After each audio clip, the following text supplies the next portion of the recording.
花季少女独自在家吃蛋糕，却突然听到门铃声，谁知屋外空无一人，刚一进门就被突然出现的男人死死按在地上。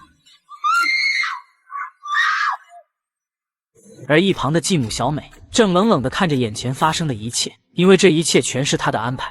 为了能成功地嫁入豪门，小美狠心地连自己都算计，在一次和财阀男友外出之时，设计制造出一场车祸，然后不顾生命危险救出财阀。这样的行为让财阀彻底放下戒备，决定迎娶小美。在此之前，财阀调查到小美的母亲曾是杀人犯的事情，于是找来小美询问。小美梨花带雨、楚楚可怜的向财阀坦白了自己的经历。当初母亲被认定杀人，不久后自杀身亡，孤身一人的小美找了姑母。小美的聪明懂事让姑母异常喜欢，很快便决定收养小美，并让小美跟了自己的姓氏。可即使如此，她也无法改变杀人犯女儿的身份。见财阀介意，便坦然地提出了分手。坎坷的经历让财阀保护欲爆棚，当即不顾一切就要和小美结婚。殊不知这一切都是小美的算计。然而旁边财阀的女儿却不乐意了，她一眼就看出小美蛇蝎心肠。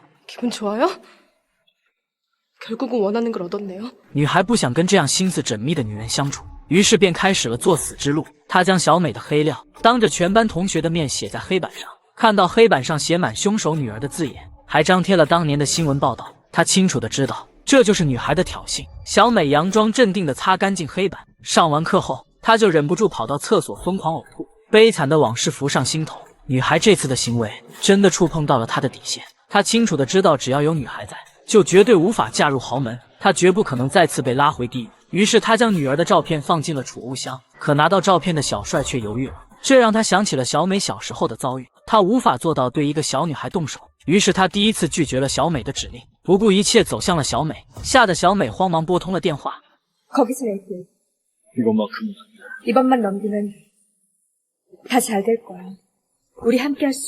他忘了小美是一个画饼高手，一番话让原本精神涣散的小帅再次变得坚定，于是便有了他找上财阀女儿的事情。小帅强行扯开女孩的衣服，对女孩实施了侵犯。门外小美冷冷地注视着一切，却无动于衷。等到女孩晕倒过去，小美适时出现，以救命恩人的身份将女孩送进了医院做检查，并承诺帮女孩保守秘密。不仅如此，为了消除女孩心中的阴影，她赤身裸体扮演女儿母亲的角色，将自己凄惨的童年讲给女孩听。내 엄만 날 괴물에게 팔았어. 내가 괴물인 거야. 걱정하지 마. 꼭 지켜줄게. 同样悲惨的童年经历，彻底征服了眼前的这个女孩。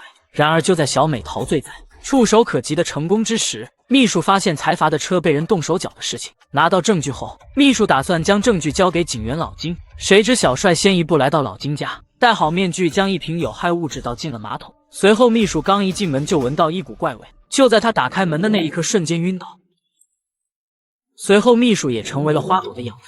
调查小帅的人接二连三的失踪，老金找到小帅母亲，想让他劝说儿子迷途知返，可他也不知道儿子下落。但是他一番挣扎之下，还是说出了隐藏已久的往事。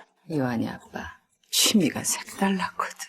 어린아이가 아니면 안 되는 사람이었어.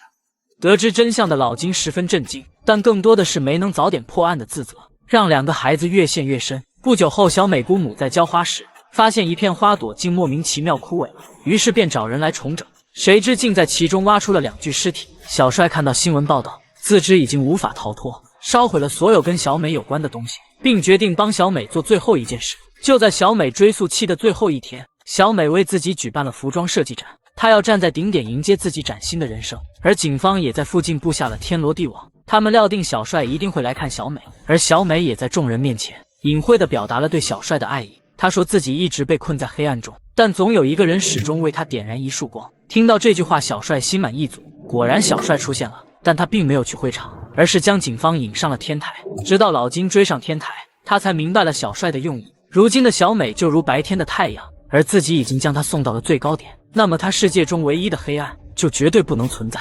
只有小帅死了，小美的人生才是真正开始。就这样，小帅用当初杀死父亲的那把剪刀狠狠地刺进了自己的心脏。随后他从天台一跃而下，直接掉入了会场中央，倒在了小美面前。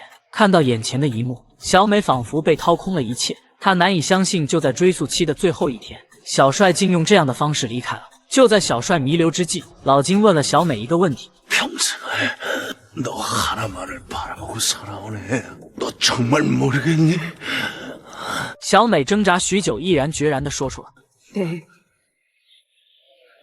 모르는 사람이에요.